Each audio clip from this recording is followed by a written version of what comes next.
একজন আদর্শ মুমিনের দায়িত্ব কি?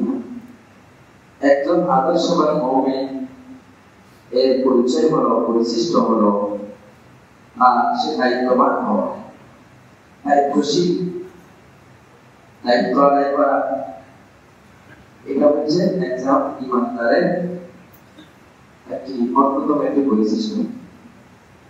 আল্লাহ তাআলা যাকে যে দায়িত্ব দিয়েছেন সেই দায়িত্ব সে যদি সঠিকভাবে পালন করে, তাহলে পরিবার, সমাজ, কোথাও কোনো অত্যাচার, অনাচার, জুলুম কিছুই হতে পারে না।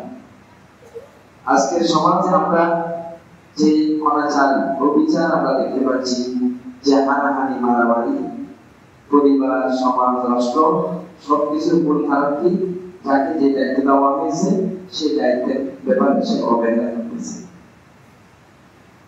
কিন্তু একজন ইমানদার আদর্শ মুমিন এর গুণাবলী হচ্ছে যে মুমিন মানুষ তাকে দায়িত্ববান হতে হবে, সর্ব বিষয়ে তাকে দায়িত্ববান হতে হবে। দায়িত্বের ব্যাপারে কোনো অবহেলা করা যাবে না। রাসূল পাক সাল্লাল্লাহু আলাইহি ওয়াসাল্লাম দায়িত্ব জিনিসটা কত বড় গুরুত্বপূর্ণ বিষয়। সহিহ বুখারী শরীফের হাদিস, আল্লাহ রাসূল সাল্লাল্লাহু আলাইহি ওয়াসাল্লাম বলেন, আলা কুল্লুকুম রাঈন ওয়া কুল্লুকুম মাসউলুন আন রাইয়াতিহি।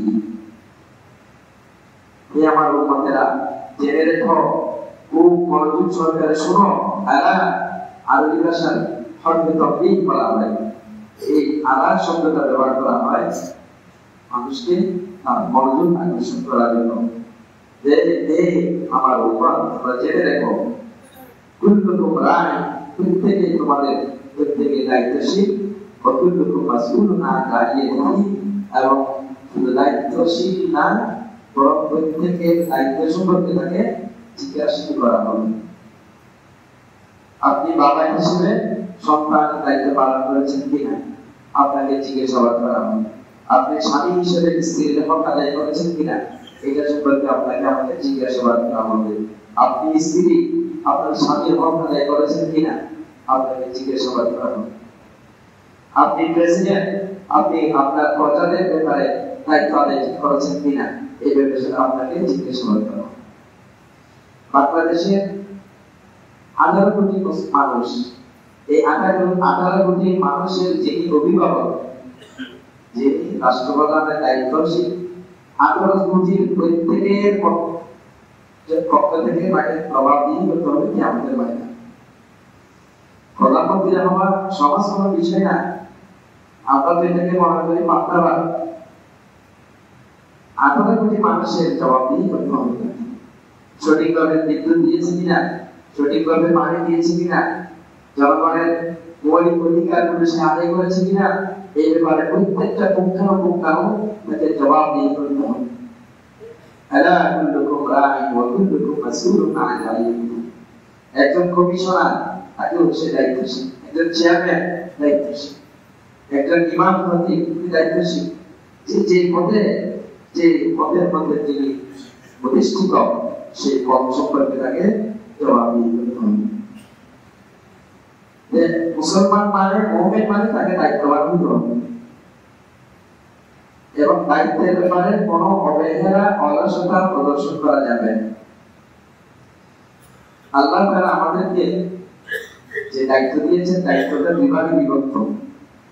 একটা দায়িত্ব হলো আল্লাহর ব্যাপারে, শরীয়তের ব্যাপারে,